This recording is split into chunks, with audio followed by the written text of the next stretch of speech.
Good morning.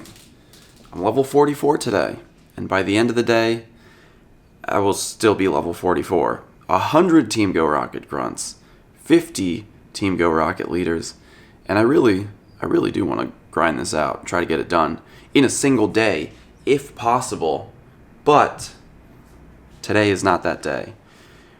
I've been grinding. I've been putting up a video every day. I've been streaming on Twitch every day. And I haven't done any of the normal, real life things that I need to do, like laundry or grocery shopping. And I can't put it off any longer. I'm completely out of underwear. I'm even wearing, look at this. I'm wearing the long underwear that I wear when I go camping because I don't have any regular underwear left. I have to do laundry today. I used the last of my body soap last night. I can't take a shower unless I go grocery shopping. So, I'm not, no level 45 today. I gotta get some stuff done.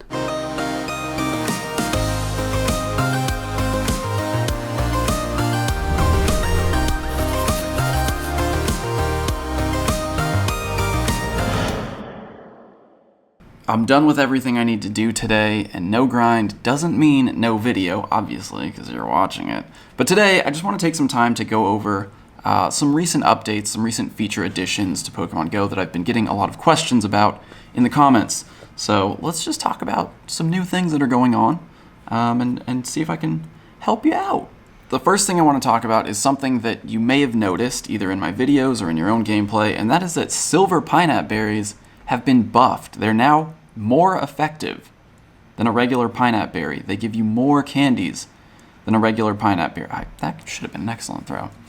But you'll see here, I'll actually get 7 candy for catching this Spheal with a silver Pineapp berry, rather than 6 candy that you would get with a regular Pineapp berry. There's 7 candy. But it's not just like plus 1 extra candy. The multiplier has actually changed. So while a regular Pineapp berry doubles the amount of candy that you get from catching a Pokemon, a silver Pineapp berry multiplies it by 2.3. So that works out to 7 candies for a stage 1 Pokemon. Let me see if I can find an evolved Pokemon though. I know there's some in here somewhere. Okay, Go Fest, Yokohama. I'm just gonna pick one of these.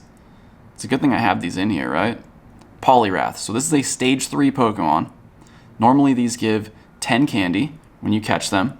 With a silver Pineapp berry. Come on, Poliwrath. Hit this excellent throw. There we go. Perfect. With a silver Pineapp berry, with a multiplier of 2.33, I'll get 23 candy from catching this Poliwrath with a silver Pineapp berry, as opposed to 20 candy for catching it with a regular Pineapp berry. So 23 candy for that, and it'll be 11 candy for a stage 2 Pokemon. Normally those give 5 candy with a Pineapp berry, 10 candy with a silver Pineapp berry, 11 candy. But 23 candy for catching that stage 3 Pokemon with the silver Pineapp berry. While we're on the subject of candy, the next thing I want to talk about is XL candy. And the most common question is, do you need to be level 40 to get XL candy? The answer is yes. You won't start getting XL candy until you reach level 40. And that XL candy is used to power up Pokemon beyond level 40. So let me just sort by CP here, pick one of my maxed out Pokemon. My Mewtwo is level 40, but you can see now that I can power it up past level 40. This Mewtwo was maxed out before the level cap increase, but now it requires XL candy, Mewtwo candy XL, to power it up beyond level 40. The thing about XL candy is that it's pretty rare. Let's look at a Pokemon that I've caught a lot of in the last, since the update went out. Minccino. I've been catching Minccino for the last 3-4 days straight now, and I have 79 Minccino candy XL. To fully power up a Pokemon from level 40 to level 50, the new maximum level, it takes 296 XL candy. 296. And on top of that, there's also the Stardust requirement. So it seems like, I'm getting there pretty quickly with Minccino, but like a third of the Pokemon that I catch are Minccino right now. I mean, look, 3 out of the 5 Pokemon on my screen right now are Minccino. Oh, there goes one. If we go look at a Pokemon that's a little bit more rare, Greninja, Froakie, You know how rare it is. You know how rare it is for me.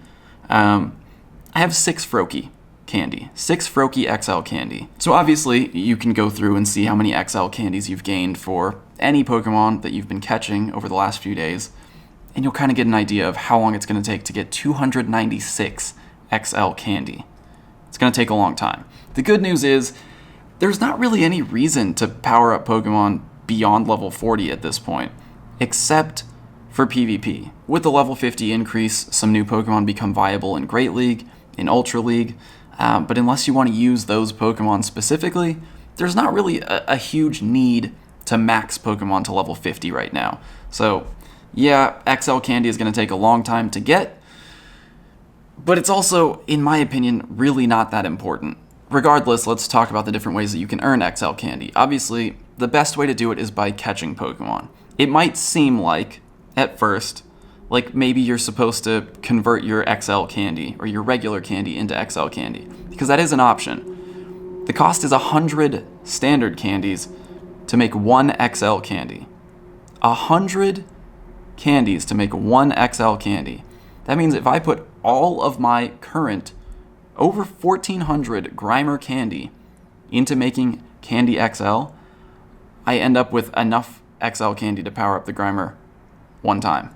Costs 10 candy for that first power up. So if you do the conversion, you would need 29,600 regular candies to make enough XL candy to max a Pokemon out. So this is kind of just like, it's kind of just there as a way to use your extra candy if you need to, but catching Pokemon is still just, it really is the best way to earn the XL candy. Now let's take a look at all the ways that you can earn XL candy. This is from an article on Pokemon GO Hub. Catching a Pokemon will reward somewhere between 0 and 3 XL candy, and the higher a Pokemon's level, the more likely it is to give you an XL candy, and you can get up to 3. Catching a raid boss can reward 1 XL candy, but that doesn't seem to be guaranteed right now. Trading a Pokemon can earn you 1 XL candy, but that is currently not active because of a bug. Hatching Pokemon can earn you XL candies, and this seems like it can reward a lot. It says up to, doesn't mean it's guaranteed. So for a 5k egg, you can get up to 16. For a 10k egg, up to 24. For other egg distances, we don't know the maximum amount of candy XL yet, but you shouldn't expect this much candy. There's a lot of reports of eggs hatching and getting 1 XL candy from the egg hatch, so that's the max, but it's probably not going to be anywhere close to that when you actually hatch them. You can also earn XL candy for transferring Pokemon. The rate, according to this article, appears to be somewhere between 1 in 15 to 1 in 20. So meaning for every 20 Pokemon of a species that you transfer, you'll probably get 1 XL candy.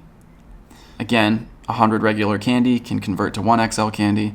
They added Meltan box here, but that's essentially just catching and transferring Meltan, up to 18 XL candy per hour.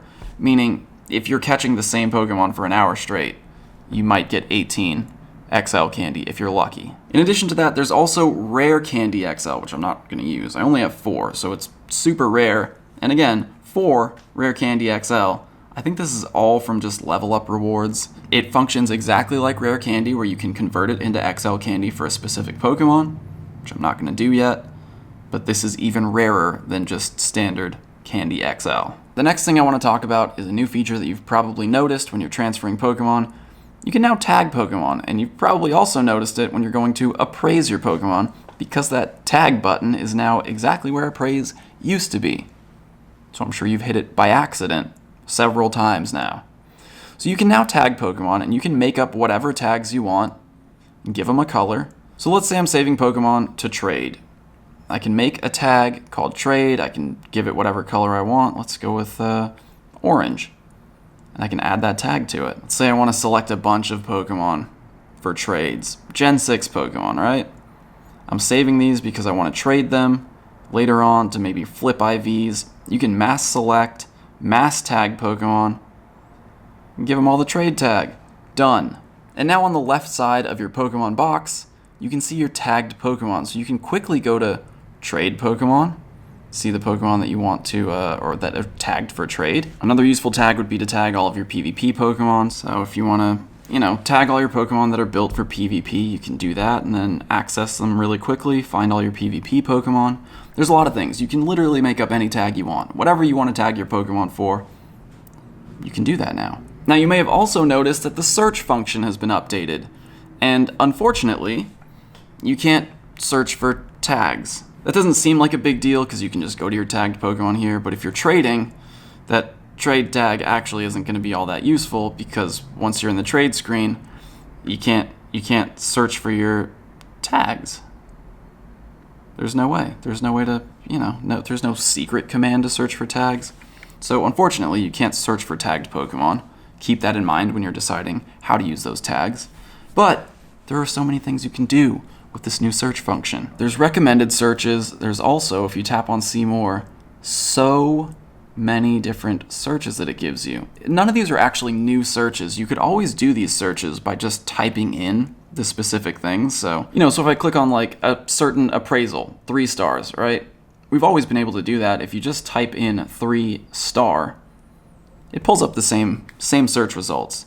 It's just a nice, a pretty graphical search interface. You can search perfect to find all your perfect IV Pokemon. You can search perfect and shiny to find out that I have no Shundos.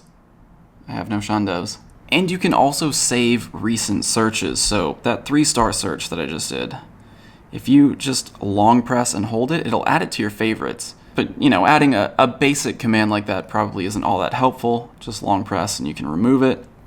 But if you want to make custom searches, so a good one is age 0. That'll show you Pokemon that you've caught in the last 24 hours. So it's basically your most recent catches. Anything that's been caught in the last 24 hours. Then you can add an and. You can add an ampersand to expand on that search by adding 0 star, 1 star, 2 star. So that search right there would show you all the Pokemon that you've caught in the last 24 hours that are also not 3 stars or not perfect IVs. And if you wanted to save that search, you could then have that as a favorite so that whenever you're searching and you want to clear out your storage really quickly, you can just do that and it'll pull up all the Pokemon that you've caught in the last 24 hours, again, that are not 3 or 4 star Pokemon. And, as long as you're not looking for PvP IVs, these Pokemon are pretty much safe to transfer because they're not going to be perfect IVs, they're not going to be high IVs. You can just go through, select them. You can even select all now. Although I have heard some people lost access to this select all feature, so I'm not sure if that was intended or if it's coming back or if they fully removed it for some people. But you can just select all of these and transfer them quickly. But I don't want to do that because I don't actually want to transfer these Pokemon. Just as an example, that's something you could do. When you're searching for certain Pokemon now, you can check Show Evolutionary Line to include all the Pokemon from that family. So if I were searching for Bulbasaur and I check that, it's going to show me Bulbasaur, Ivysaur, and Venusaur. This is kind of a fun one. You can search by distance. So if you type in distance and then type in a range of kilometers, so let's say 10,000 to 20,000, this will show me all the Pokemon that were caught at least 10,000 kilometers away from my current location. So, Ember, this one's from Taiwan. That's from Australia. That was a trade from Zoe 2 Dots. Taiwan, Manila, Singapore, New Zealand. Just a fun little way to look for Pokemon that were basically from far away. It's helpful when you're trading too, if you want distance trades. You can search for Pokemon from specific years, so if you want to see all your 2016 Pokemon, I still have 181 Pokemon from 2016. Obviously some of those are traded, but you can also add the exclamation mark that essentially means not, and then I can add not traded. So 122 Pokemon from 2016 that I caught myself. Anyone need lucky trades? So I know none of these search strings are really new, and I'm going to link down below to an article that'll expand on all the search terms and just show you all of the possible search terms. The only thing that's really new here is the ability to add favorite searches. So there you go. If you want to get like a quick transfer, you can set that up. If you want to create a search string for distance trades, you could do something like distance 10 to 20K and not traded. And then you could add that as a quick search function for when you're trading. You want to pull up tradable Pokemon that could be for long distance trades. So there's really so much that can be done with the updated search feature. Nothing really new aside from creating quick searches. So if there's any common searches that you use while playing Pokemon Go, you can quickly save those and just add them as one-touch searches, which is great. Again, go ahead and take a look at that article that's linked down in the description if you want to see all of the potential search terms that you can use in Pokemon Go, and that way you can come up with all kinds of custom quick searches that might be helpful for you while you're out there playing. So that's it for today's video. Let me know down in the comments if there are any other new features that you have questions about, anything that you want to learn more about in Pokemon Go, and I would be happy to follow up. But after tonight, I'm getting back on the grind. Team Go Rocket, I'm coming for you. See you soon.